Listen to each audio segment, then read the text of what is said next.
Hello everyone, welcome to another talk. We're going to work on intervals today, talk about that. So some of the fundamental building blocks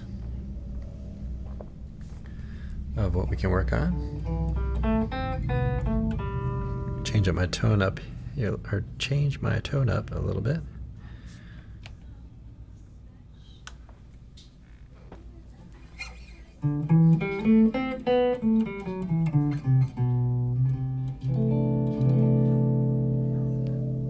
Might adjust the angle here. So I had a question about this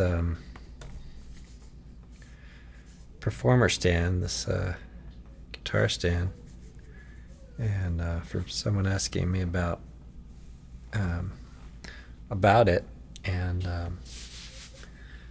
I can't recommend it highly enough. Especially if you're spending a lot of time on the instrument. So I don't use the performer stand exclusively, but I do use it pretty often here. So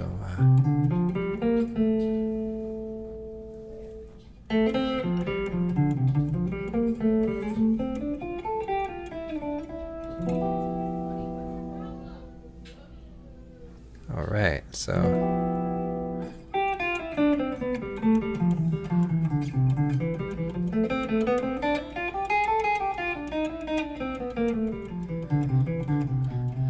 okay, so intervals. Let's talk about that a little bit. We need to think about distances, basically. And the smallest distances, just like the guitar is laid out, the smallest distances are the half step and the whole step. So the half step, as we know in the key of C anyway, B to C, E to F.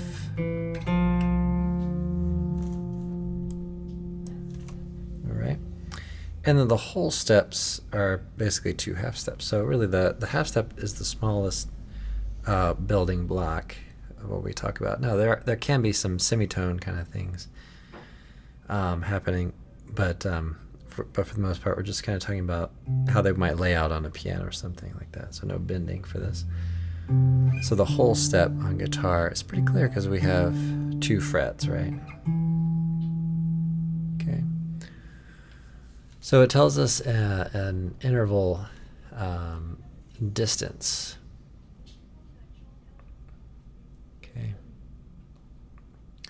And I'm going to be referencing Dan Hurley's book, The Jazz Language, a lot on this talk. So if you I want to check that book out, I've got a link to that in the description. You can help out the channel by checking it out through that link. Okay. So there are 2 basic types of intervals.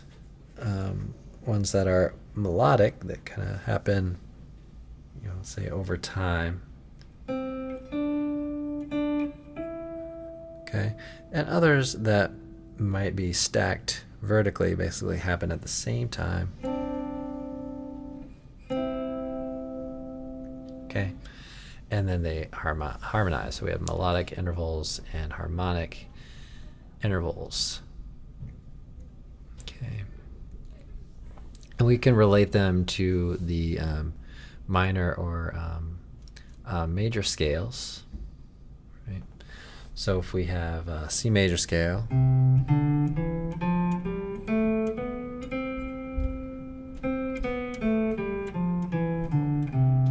okay, we have a series of steps, wholes and halves. So we have whole, whole, half, whole, whole, whole, half. Okay, and then we start maybe moving within that. So whole, 2 wholes, that's going to be a major third, and a whole and a half will be a minor third. Okay, so So you can go through and kind of check all of those intervals for what we have. So C major there. So major, minor, minor, major, major, minor, minor, major. Okay. And we can also think about it in minor. So let's say the natural minor scale. Right? So we have whole, half, whole, half, whole. Okay. And we can think about all that. Right? And then you could basically take let's say the root note, or start really at any spot, and that kind of gets you into the modes, but start from any note and see if you could identify the interval. So that's a whole step, major second, major third, perfect fourth, perfect fifth, major sixth, major seven, and then the octave, and then think about how many steps there are. Is there whole steps, two whole steps, and all of that, and then do that. Do that all with the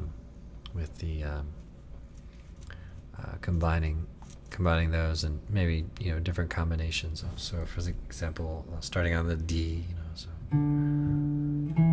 or whole, minor third, or major second, I should say, minor third, perfect fourth, perfect fifth, major sixth, minor seven, and the root. So going through all of those different combinations there. All right, so let me do a little plan here, just to get us rolling.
Okay, so let's take some ideas of how I might think about intervals, and how they might be you know relayed on a staff, right? So generally, a whole step would be either starting on a space and going to the next line on the staff, or it could be starting on a line and going to the next space on the staff. So it sort of depends on where it lays up, and assuming that you're reading treble clef. But ledger lines and all that included. So you get that, and then the major thirds, or even minor thirds, those typically either the next line or the next space. So that's where, if you have a certain type of interval, it should really fall into that kind of category when you're writing it out. So perfect fourth, for example, we should be up above. So either if you're starting on a line, then you would go up to not the next space, but the space over from that, for example. So it's important to spell those out correctly, and if you just kind of build a scale and write that out, you'll end up seeing how all that ends up working. So I'd recommend doing that. So one of my teachers who I talk a fair amount about, because he was a pretty big influence on me, Walter Namath, he would always talk about the importance of writing, actually getting a pencil out and writing something down. So I think that's true. So take a moment to kind of write out the scales and all that.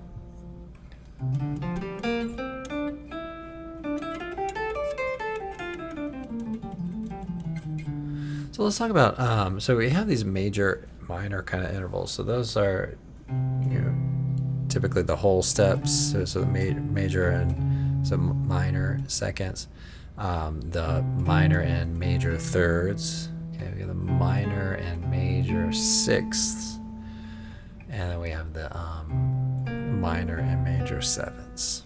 So those intervals, which you could break up into basically the whole steps and the thirds,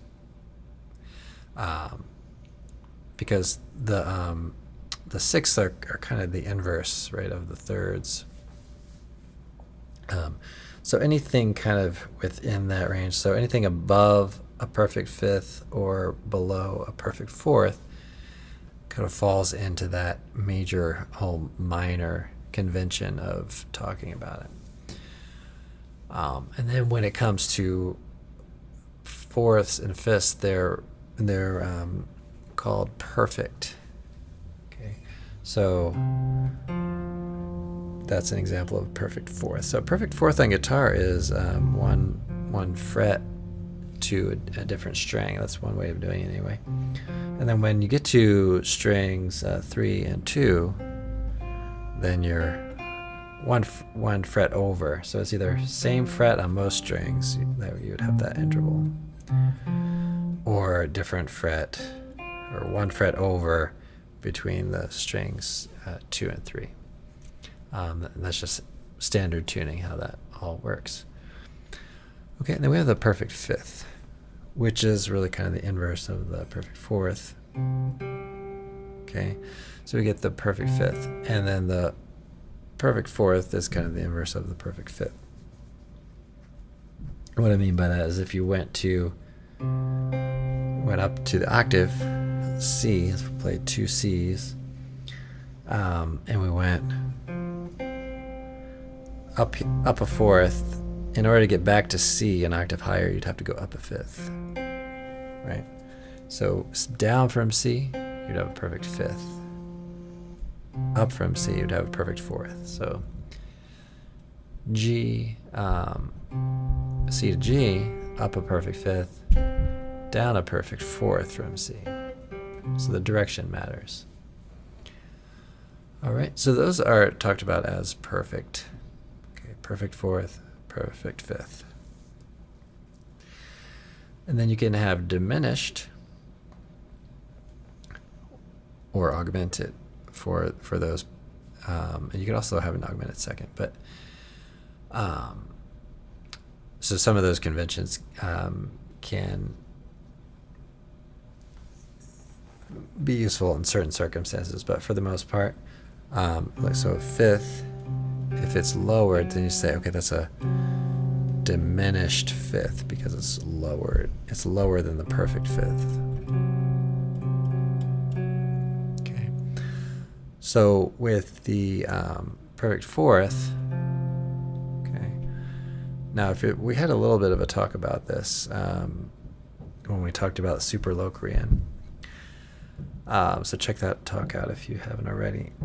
So if we have that Superlocrian, technically, spelling out that scale, this is a diminished fourth, because if we're spelling that out, that is the fourth of that scale.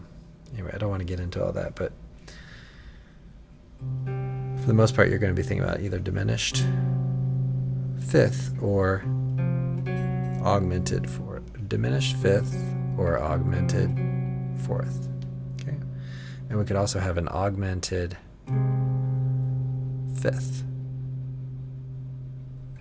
Okay, so those are some of the naming conventions, and a lot of how things are spelled out. It kind of depends on the context of the music. Okay, so but in general, like I was saying, if you have, and maybe we'll just take a look at what they're saying, just to kind of spell this out. So, if you have a second of some kind, right, then you would have a line and then a space. If you have a third of some kind, you'd have a line and then a line. So I'm going to refer to this book a little bit. So he says that each interval has a separate and unique expressive quality to it. And yeah, so, when you think about beginnings of songs maybe, or how, something happens, say an octave, that might be kind of whimsical or dreamy, somewhere over the rainbow, something like that. Or the perfect fifth, that might have a certain feeling of being triumphant or overcoming some hardship,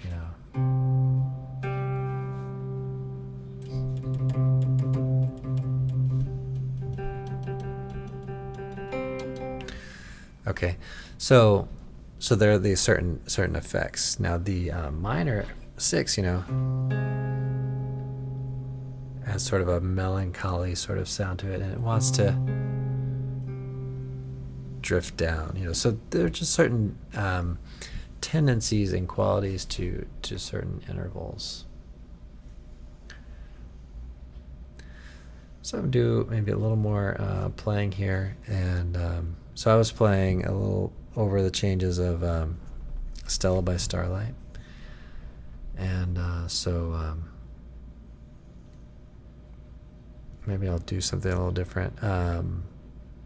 So we were talking about doing All Things You Are, so maybe I'll play a little bit on that. And I didn't end up doing a lot on that tune, but maybe we'll pick that one out next month, and let me know what you're interested in too. So.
So when you're improvising, or when one is improvising, we could think about these intervals, and think about the consonance or dissonance level of those tones, right? So you might think of them in terms of stability or instability, or just kind of how they have that certain sound to them. So let's look at some consonant sort of intervals. The major third, and maybe not surprising, the major 6. Okay, the minor third, minor 6, perfect 4th, perfect 5th. And I'm going kind of in the order that is talked about. And this could be somewhat subjective, but major 2nd,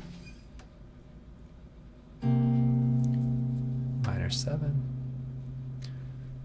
Should probably do these in the key that it's written in. And then we're going to have minor 2nd, major 7, and then minor 9. So he kind of puts that on that whole spectrum. Okay. And then he's kind of talking about inversions, which we kind of touched on already. And intervals above the octave. So these really help us to form the the things that come out later, like chords, triads, and all sorts of different elements like that. So here's an example. So if we have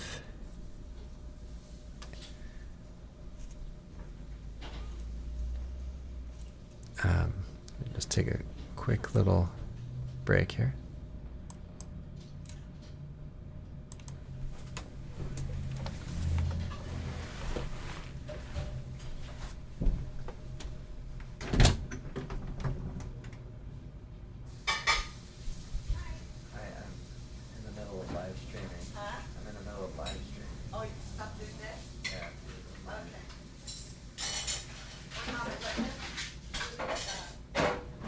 Like in the middle of it.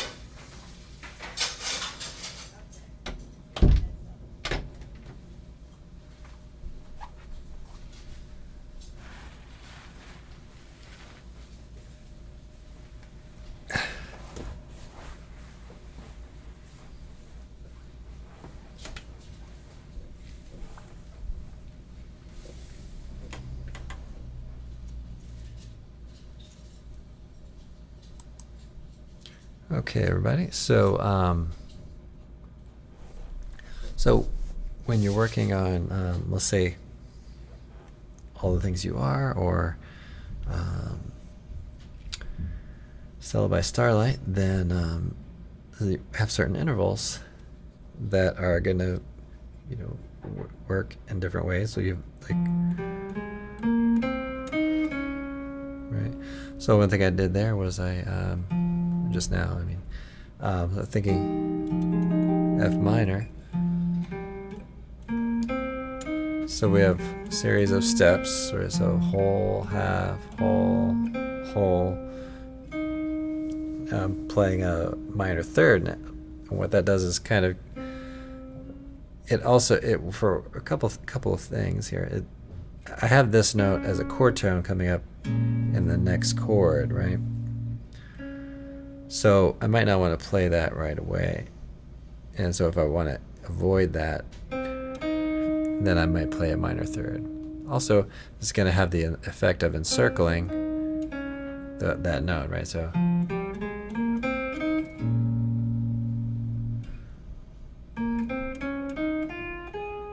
right. So we can be aware of these intervals and or what the context is for the tune. And so you can try to write a little bit of a line, maybe like a little improvisation on that. Also, just for spelling out chords, which is going to be kind of the next thing in that tune, in that book anyway. So there's a point where it goes to E major, and then we get this augmented kind of triad. Well, we heard this word earlier, so if it's augmented, then it has a raised fifth, and then it has a dominant 7. So this is one of the chords that we talked about with the Skill Builders series, right? And then you can decide different ways you might want to fill that in.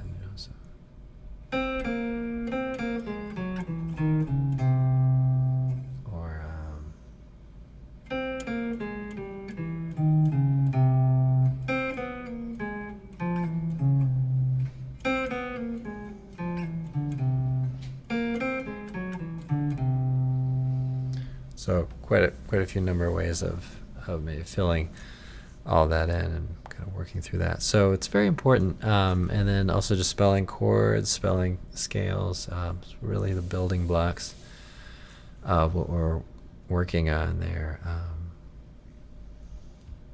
So I'll play another tune here, and then we'll call it a day for today.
Okay, everyone. Well, thanks for checking out this live stream. Hope you enjoyed it, and I will see you all in the next one.